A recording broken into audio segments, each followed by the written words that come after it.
Sometimes too many battles at once is a recipe for disaster.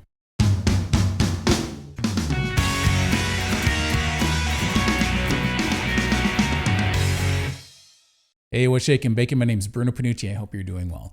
So if you like this video and this content, I appreciate the support. And if you give the video a thumbs up and leave a comment, I'd really appreciate it. So today's topic is trying to balance handling too many things at one time.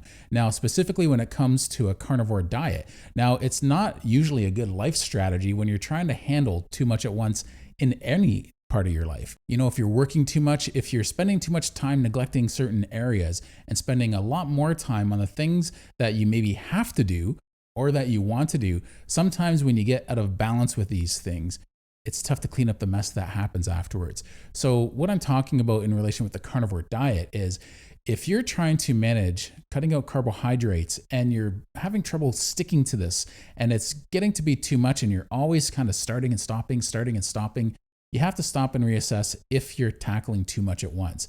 So you're thinking, yeah, but it's just a zero carb diet. Like it's pretty straightforward. But you might have more going on than you realize. And I'm going to get into this in further detail in another video. But a carbohydrate addiction is something heavy enough to deal with on its own. But a lot of people, and I was one of them, came from a background of lots of eating disorders. So people think eating disorders and they automatically think anorexia or bulimia. Those are the two pretty much everybody knows. But there's more to it than that, especially if you have a sugar or carbohydrate addiction. A lot of the time, what comes along with that is volume addiction, binging. I know I had this issue, eating extremely fast and not chewing my food thoroughly.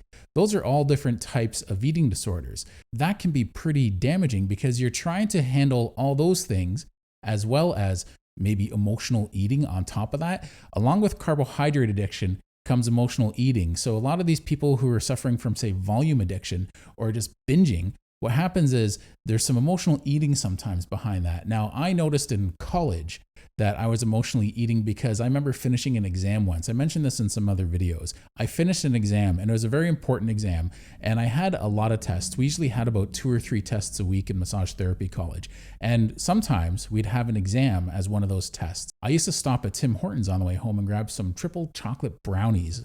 Then I'd go to my car and I'd eat them on the way home. And I remember one time after this one particular exam, which was very stressful, I bit into this chocolate brownie and I remember taking a bite and going, and I calmed right down. And when I calmed right down, I realized, oh man, that's what smokers do when they have their first drag of a cigarette. They take their first drag when they're stressed and anxious and they go, oh, and they relax. And I realized, wow, I have an eating disorder. I didn't know what it was. I didn't realize it was sugar and carbohydrate addiction. I just knew I was emotionally eating. I think the two often go hand in hand. So you have to keep that in mind. There's other things going on as well as the carbohydrate addiction, and that carbohydrate addiction fuels lots of these other eating disorders. So I barely emotional eat anymore. And if I do, I'm having something on carnivore, something I really like crispy chicken wings. For some reason, I like that crispiness. I like soda water. Sometimes it's just something I crave. And other times it's something I crave because I'm maybe a little stressed, but I'm always falling back on carnivore. Now that was a difficult road for me to get to. I was always starting and stopping carnivore and it was a struggle.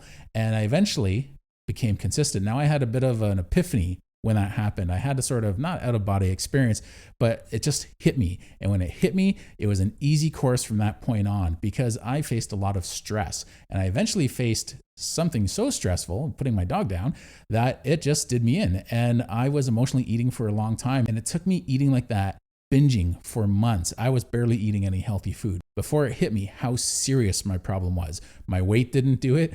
My heart attack didn't do it. All these other health problems I had didn't do it. But the stress of that made me realize how bad my emotional eating was. And that's when it was easy for me to switch with carnivore. Not everyone gets that opportunity to have that moment of clarity like I did. So you're stuck with the uphill battle like I had before, where I was always starting and stopping. And that can be really stressful because then there's a whole other dynamic of not shame that's involved with it, but frustration maybe, where you're trying to do something you know your body wants and you know that you need to do because you feel better when you're doing it. You feel healthier when you're doing it. And maybe it's showing through in some of these other non-scale victories as well, like your blood work when you go see your doctor, or just feeling better going up and down a flight of stairs, or your inflammation is managed. But part of the problem why I was going on and off of it so often was I was trying to manage all these other poor relationships I had with food, as well as my poor relationship with sugar and carbohydrates. So possibly just trying to manage a carnivore diet might be enough for you. If keeping dairy in the beginning when you start a carnivore diet helps you stick with carnivore, then do it. If binge eating helps you stick with carnivore for the first while, do it. I know this advice seems sort of counterintuitive, but you're saying like do all these unhealthy things. I'm saying worry about those other unhealthy habits later. Right now, focus on carnivore. This is why I want you to stick with carnivore versus all the other unhealthy food choices you make, because everyone's different. And the problem is you'll fool yourself if you get into it maybe in a few weeks or a couple months and you think, I think I'm good and I'm bulletproof. And then what happens is you end up having something off a carnivore diet because you got too hungry or you're around the wrong type of food or in the wrong type of environment. So give yourself at least, in my opinion, at least 3 months. 3 months of being consistent with carnivore, not having a lick, taste, or bite of anything sweet. Because as soon as you have that sweet taste, it's going to encourage that dopamine hit. You're going to end up having a fallback, most likely. You don't want to risk that. If you're dealing with sugar and carbohydrate addiction, that is. If you're one of those people that's not an issue, don't worry about it. Try and tackle some of these other things as well while you're doing a carnivore diet. But what you might want to focus on is just this carnivore diet. Once that is managed, maybe 4 or 5 or 6 months in, you can start working on some of these other things. Maybe taking smaller bites of food, maybe chewing your food more thoroughly, maybe working on your portion sizes. Quite frankly, when people do a carnivore diet, lots of these other poor relationships we have with food start to balance themselves out over months or years. So I'm at the point where I'm doing multiple small meals a day. So the benefit of that is I'm never hungry or full. As soon as I start to feel like I could use something to eat, then you know what? I end up eating it. And every 2 hours, maybe 2.5 hours, I'm eating something. One of the reasons why I'm doing that is to manage volume addiction. The main reason is to lower my insulin. If I'm never letting my insulin get high, as far as a spike goes, I'm just giving it sort of hills or speed bumps, that I'm going to manage my insulin better. When you eat, it doesn't automatically create a sugar spike or an insulin spike. If you eat just a little bit, it can create a little bump. So this is why I'm doing this. But one of the side effects of this is I'm not binging on food anymore. Because I'm having ground beef and beef fat, what's happening is I'm chewing my food way more thoroughly by making my meals last. I look at that little amount of food that I'm eating.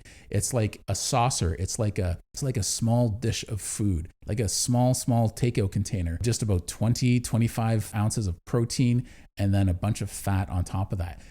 That is not the kind of food you can really binge easily. That's also not the kind of food you can have a large amount of and go, oh, I'm stuffed. Because one of the things you notice when you start a carnivore diet is you often don't get stuffed. You eat till you're satiated. So that automatically handles one of those eating disorders if that's something you struggle with.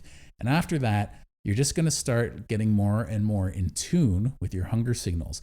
But in the beginning, try not to worry about that too much. If anything, I always recommend stay comfortably satiated. Stay as comfortably full as you can. If you're having breakfast at just say 9 o'clock, don't be a hero and wait till 7 o'clock to eat again. Have something at lunch. I normally wouldn't recommend this to someone who's seasoned, but in the beginning, when you're starting your carnivore diet, try and just eat every few hours so that you're full or satiated.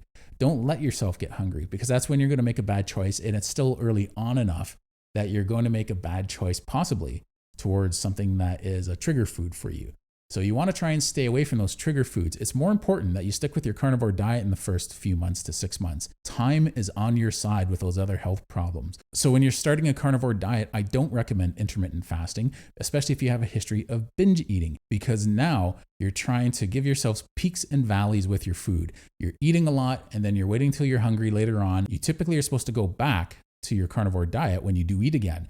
But if you're still dealing with these carbohydrate and sugar addiction issues, you're increasing the chance that you're going to go back to something unhealthy. You'll find that when you do a carnivore diet, any emotional eating you might be doing starts to get managed really well. In my experience, this emotional eating is really linked to sugar and carbohydrate addiction.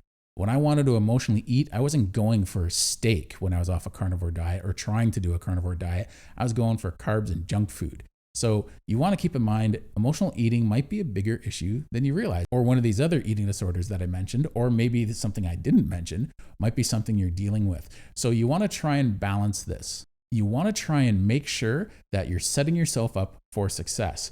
Don't try and handle too many things at once. Don't try and manage too many dietary issues you have at once. Right now, focus on the first one, cutting out carbs and sugar.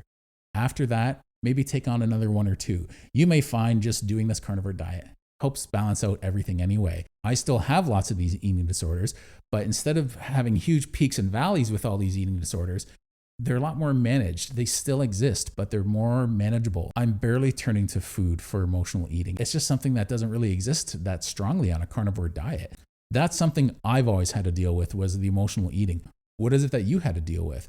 Do you find there's any conditions that you've had to deal with that you may not want to try and tackle too much in the beginning if you're trying to be strict with a carnivore diet? Mention it in the comments below. Let other people see they're not alone with these issues. In the meantime, I want you to take care. Try not to tackle too much at once, okay? Thanks for your time, and please give the video a thumbs up and subscribe. I really appreciate your support. Bye-bye.